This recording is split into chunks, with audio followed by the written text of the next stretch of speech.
influencing pop culture, politics, and everything in between, taking you ringside as we discuss the crazy world that is professional wrestling. This is Going Ringside. Hello there. Thank you for joining us again. I am Scott Johnson. So glad you could be with us here on Going Ringside. Got a great show today because we have a long-form sit-down with a person we had on before briefly back in 2023, and she is back. We're talking about Melina Perez. Melina Perez is one of those breakout stars from the early 2000s who took WWE by storm. Quickly became one of the top females in the industry, now has become kind of a legend in the industry. Melina Perez is an icon among female wrestlers, particularly during that transition into taking the Divas era, getting a lot of legitimacy for women's wrestling.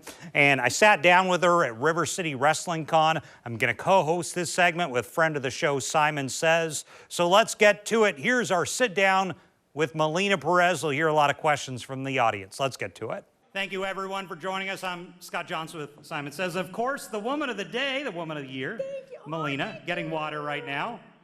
Everyone, can we get a round of applause for Melina? Thank you very much. Scott, before we get going, I just got to say this. I've been very fortunate to be involved with River City Wrestling Con since 2019. I host a trivia. I help with the wrestling. This year, I've been super thankful to be joining Scott in these Q&As. I mean this with the utmost sincerity. Of all the feedback I've gotten from fans, people in the back, you have got to be the most popularly and positively reviewed guest that we've ever had at River City. Every single interaction that people post about, comment about, send messages, emails about with Melina is sweetheart is the operative word.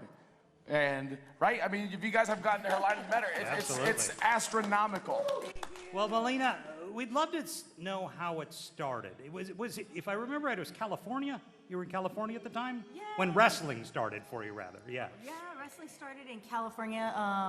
It started when my brother and I were younger, and he would beat me up all the time, like older brothers do to their younger siblings, and wrestling was the only time that we got along. And you were a fan growing up too?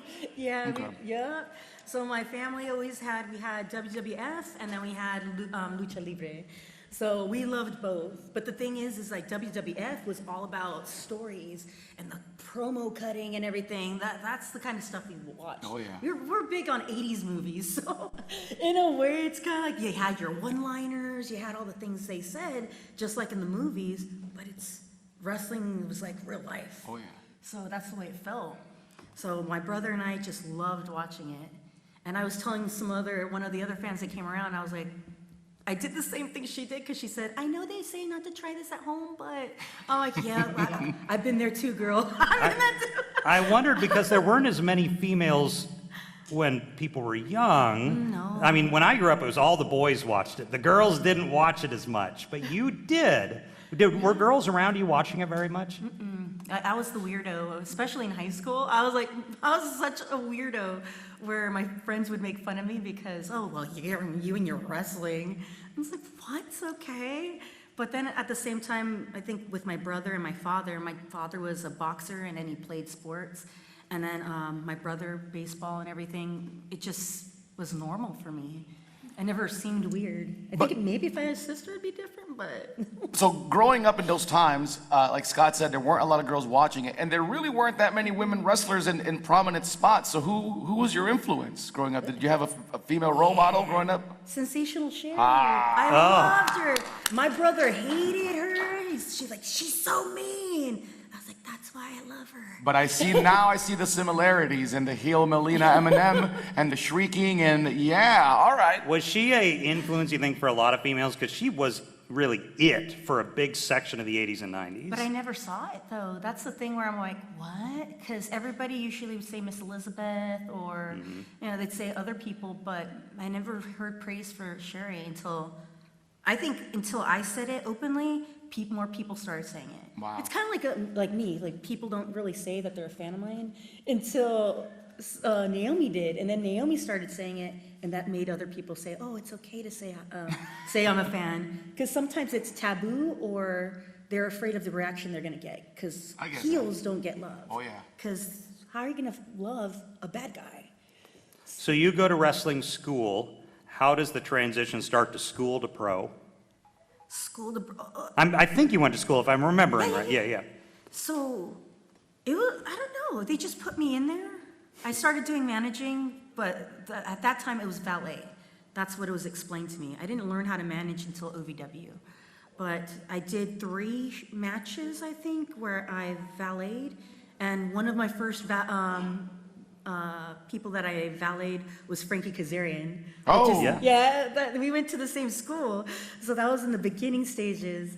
And after that, it was like a couple of others, but they're like, you know what, you're one of our strongest girls, like you're always here, let's put you out there. But the thing is I didn't have any female wrestlers to wrestle with.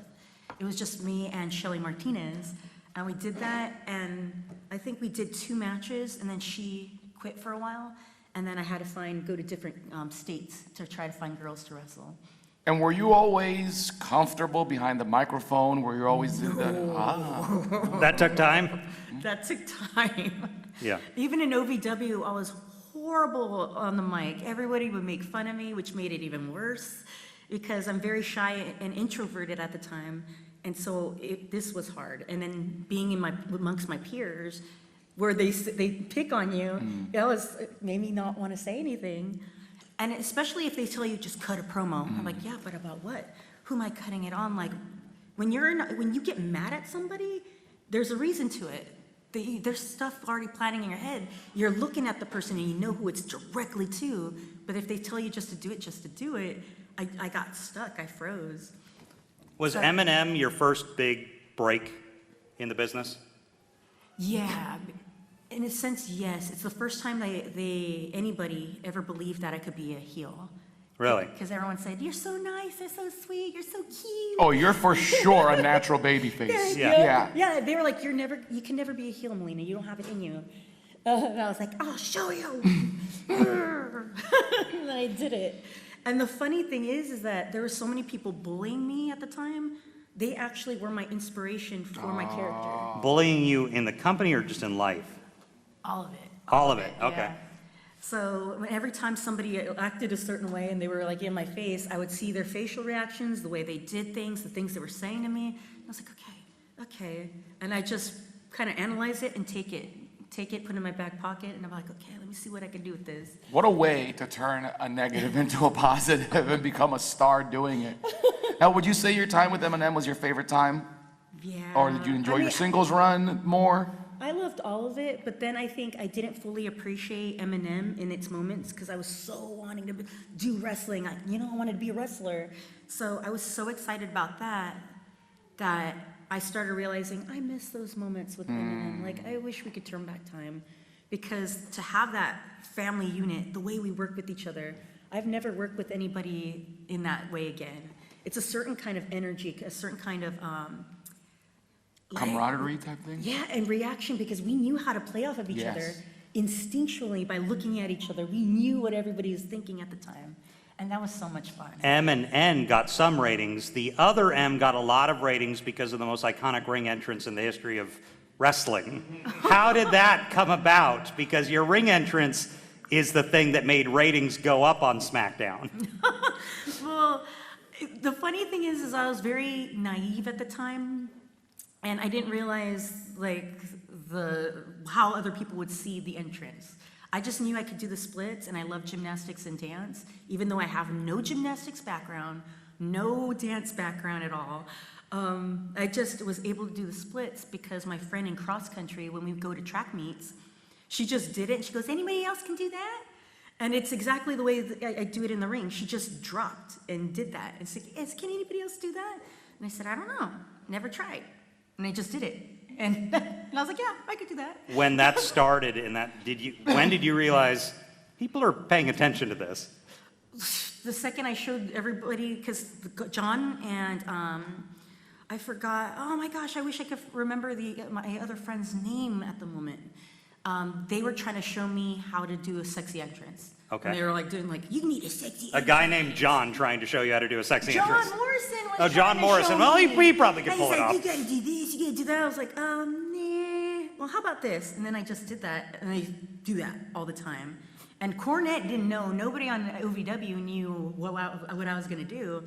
So as soon as I did it, like, right in front of them, they're like, oh, This was the before heck? WWE. Yeah, Okay. we did this in OVW. Okay. And that's the reason, Eminem, the entrance, the paparazzi, red carpet, what we were is what WWE saw that, and they're like, yeah, we gotta bring that up. What a presentation. And very few people get to carry over Yeah, all of the tools that they built on the developmental or on the indies, and you guys got the whole package. And not only did you have to carry it over, it connected with people. It resonated. You guys were the top faction on SmackDown for a good long while. And this was during a time where you had Los Guerreros, and you had the world's greatest tag team, and it was a who's who of tag teams. And you guys, like Scott said, the ratings, your entrance, the matches. Yeah, people hated me. They hated the scream. They either hated or loved the scream. I got to work with and take moves from all the top guys. Like, very few women, even to this day, could say that they got, like, frog splash by Eddie Guerrero. You know what I mean? Like, I got that, like, Kurt Angle ankle lock. And it's real. The ankle lock is real. Okay. That was not pleasant. So Kurt put an ankle lock. Oh, my. Melina, if you had to hang a bow on one particular moment, one particular match for your entire time, what would it be? Do you have one? Oh, no, because I was lucky to work with everyone. Ric Flair, Mick Foley. Like, there were so many greats. Rey Mysterio, Undertaker. Like, I've been very lucky, very blessed. The people that I loved, that like Trish Stratus, all these, Gail Kim and Beth and Mickey, like, I was very fortunate. Natty, Michelle, I was very fortunate in my career. And I think I would love to keep being around all of these people, the talent, the energy, the beauty of wrestling. But I think my favorite takeaway, I always tell everybody who comes up to the table, I tell them the moment I cross over to the other life, you know, the moment I start, you know, passing away and slipping into the next stage of life, I think what I'll carry with me is that feeling from Royal Rumble. When everybody, even though, not the part where I got thrown out of the ring, but the entrance after, what was it, 17 years of not being in the WWE, and me thinking that people aren't gonna remember, and I was the loudest pop of the night. And the love, like not only could you hear it, but you could feel it. I will carry that with me to the next life. Like, that's the last image I'll have of this life right here, is that feeling and that beauty that everybody, each and every one of you gave to me. And when I hug each and every one of you, I want you to know I'm trying to give back at least a little bit of that feeling that you gave me, because that was pure love. You guys gave me pure love, and you deserve that too. And in a moment, I want y'all to be thinking of your questions. We're going to open it up to questions. But I do want to ask you something you told me the last time I talked to you a couple years back was backstage there was kind of a double standard for the women. You told me you were a hugger, and it was difficult backstage. Oh my goodness. I was raised that way. My family, you know, we hugged each other, family members, when we had friends. Like, it was like, I don't know, in our nature to hug people. Like, oh, hi. We hug. I always hugged all the kids on the indies. I hugged everybody. So when I got into wrestling, a lot of the people said, or mostly the girls, when I started hugging everybody, because they're all my friends, we were in OVW together, but once I start hugging people, they're saying that you're doing that because you're flirting, you're trying to work your way up. And I said, no, like, they're my brothers. Like, no, they're my brothers. But then it was just so much that they kept saying that to establish, like, she's a whore, she's this, oh, she's trying to work her way up, and da-da-da. It made me think, like, what? I didn't understand how to work, like, how can I be me in this environment that you'll take little things and then twist it all around? It took a while for me to learn, because I came from a family environment. I never knew all these little political ways of going about things. I didn't understand it. Melina, I'm gonna ask you the tough question. What? Oh, man. WWE comes to you right now. Oh. And they say, we have this tag team, we have this guy, they need a mouthpiece, they need a heater, they need an experienced female manager that can get them over. Is it a yay or a nay from you? It would be a yay, but I need to know more. Like I need, honestly, it's kind of like, okay, what comes with the contract? But you would be okay with jumping right back into that schedule, that lifestyle on the road, and Well, it seems better now. Like I see people, and what happened with me was, since I was a very integral part of say diva / wrestling, and being the heel, I was always the one who was the bridge for everybody. I worked all year round, every weekend, every show. I was the main person, and nobody really realizes that I had to do all the work all the time, which is good. I like getting paid, but at the same time, the only times I ever had time off was when I was injured, when I got surgery. So that's the only life I knew, was working.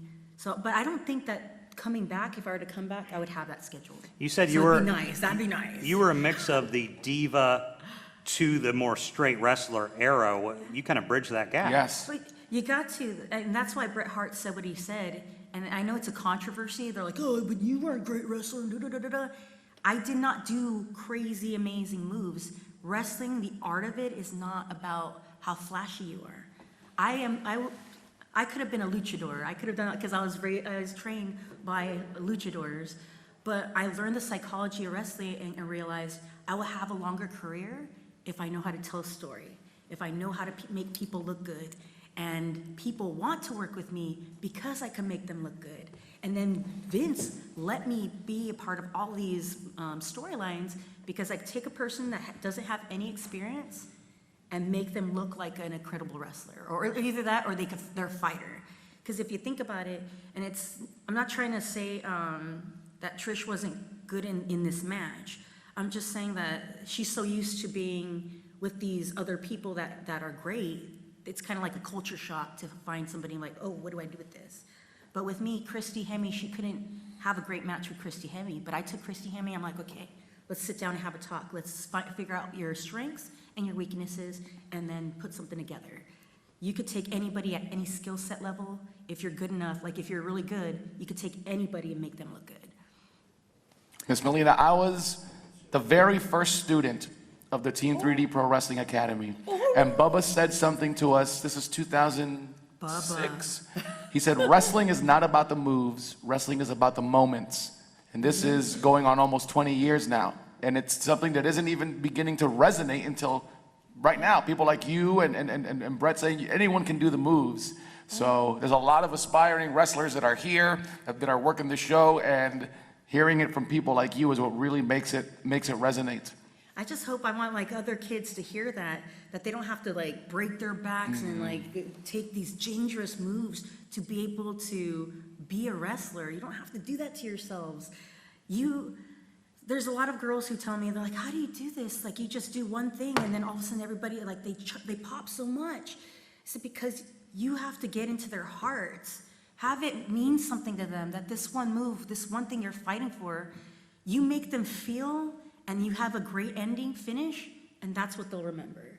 After 20 years of my debut, so 20 years later, people are still coming up to me, loving my character, loving moments. And that's because you touch people's hearts, not because of the moves. And that's what I think that I want to like pass on to everybody. Just make people feel, because that's what I love. I do want to open it up. Does anyone else out there have questions? And Desiree, I think we've got a few coming up here.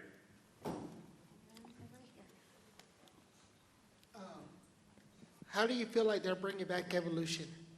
Oh, I am so happy. I'm like, about time. What is it, a decade later? Like, when did they originally add it? Like, I am happy, so I'm always going to say, even though I'll pick on them because it's, it's a long time coming, but it's always better late than never. They should, I hope they do this every year. Yeah. And if you can, and how you feel about the mid-card titles now? I would prefer it if they had like their own women's show. You know what I mean? Then there's a reason for these titles. Yeah. But there's just so many titles on so many brands that's just like, man, there's like 20 titles. But I'm happy. I'm happy for Zelina. Yeah. I'm happy, now I'm happy for Naomi for Money in the Bank match. It's good to see. Yeah. Was that last night? Yeah. Yes.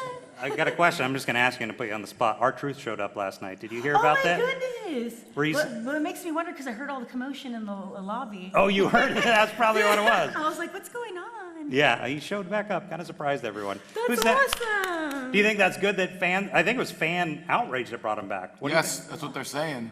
Good. Wild. Yeah.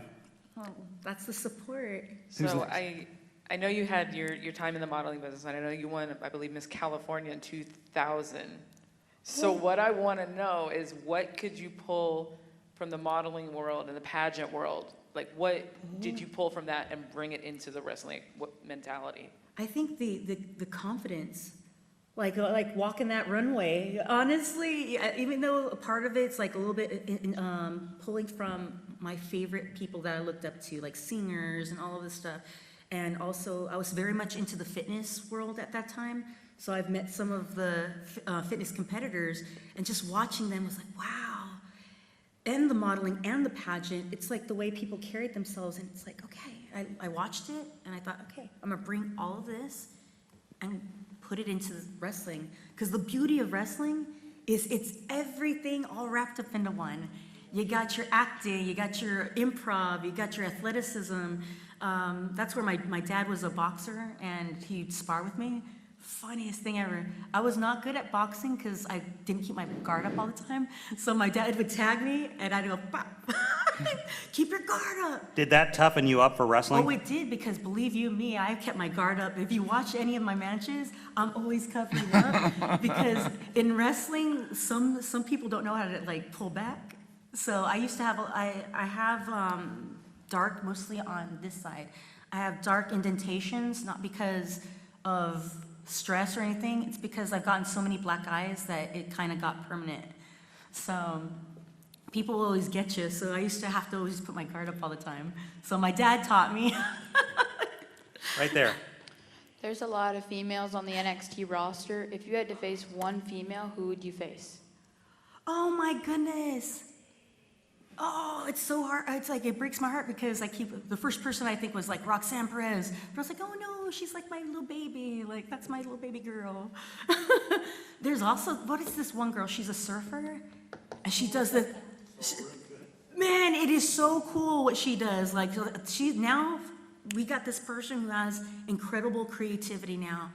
And the fact that she pulls that move, it's like a backflip into to RKO, right? Into the RKO, that takes precision on both ends. Her to be able to do that, and then the other person to be perfectly where you need her to be and the timing right. Like, that is incredible. So as much credit as I give her for creating that move, I also give credit to anybody feeding for that move, because that takes precise timing. So Who's next? Maybe I go for Rory's her. got a question. Hello. Kind of piggyback off of the questions about like women's wrestling. How do you feel about the state of women's wrestling? Because, you were in that era where it was kind of like, very just pushed over.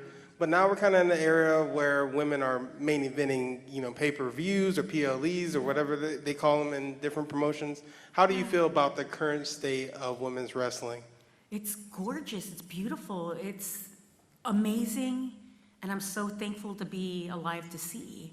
Because in my mind, I kind of thought, maybe it's never going to happen. It's going to happen after, after I pass away type of stuff. Because there's so many people before me who they fought for female wrestling and never got to see how they inspired the next generation and the fruits of that labor. And it may not happen for me, but I'm so thankful that all our hard work of keeping it together, trying to fight, even throughout putting matches and lingerie matches, we still fought forward during these moments so they could have what they have now, and they deserve it. Because I would not want it, like them to go through what I went through. So I'm so happy for them. It's beautiful to see. You just brought up pudding matches and lingerie matches. It was a different era then. What was that like to live through and be a part of? I kind of took it as like, okay, this wasn't on the list of what I wanted to do when I signed up for this, but you know what? Gotta try it for the first time, I guess. Let's see how it goes. Like, maybe there's something I can learn from this. I don't know. I always try to take everything and try to put a positive spin, because that's, for me, I keep thinking, when it came to me, Joey and John, they would always test us in some way of, let's see how they react. And I'm like, okay, what? So I was like, okay, maybe I should take everything and put it and say, yes, I'm gonna take this and do the best of my ability. We said it was taking, so for the kids out there, I'm sorry, earmuffs, we're gonna take shit and make shit soup out of it. And it doesn't sound pleasing, but you take something that's awful and you make the best with it. But in my mind, I'm like, I just didn't want to make the soup. I want to make it look gorgeous, as if like we're gonna take like little glamour shots of it. Like, that's my perception, like what I wanted to do. So I took those moments and still try to incorporate wrestling stuff. I still try to do that. Like, I did not give up. And I'm glad that I did that, because I was stubborn enough to keep going and get all the girls to keep going. And even though we got punished a lot, we still kept getting rewarded, because look at me and Michelle got to have a pay-per-view. And that was the first time that we didn't have Fit to be able to monitor us. And even though we kind of got in trouble, but still, that match where we went out in the barricade and everything, that inspired a lot of people. And that's all I wanted. That's all I wanted. Miss Melina, when's the last time the three of you guys were in the same room together, you, Joey, and John? Oh my gosh, it's forever. It's been ages, right? I think since WWE, because when John and I would do conventions, Joey wasn't around. And then when I did conventions with Joey, John wasn't around. So I haven't been in the same room with both of them around me, like together at the same time, since WWE. All right, River City 2026, the M&M reunion. No, I think an M&M reunion. Ladies and gentlemen, Miss Melina Perez, give some love, guys. Thank you. So I appreciate Simon Says helping us out there. And of course, Melina Perez, just an exceptional performer. Every time I've talked to her, just been a kind, gentle person. Wonderful to talk to. Thank you for joining us on this episode of Going Ringside. I'm Scott Johnson. We'll definitely see you back here next time. This has been Going Ringside with The Local Station, brought to you every Wednesday on your favorite podcast player, on News4Jax Plus, as well as the News4Jax YouTube channel.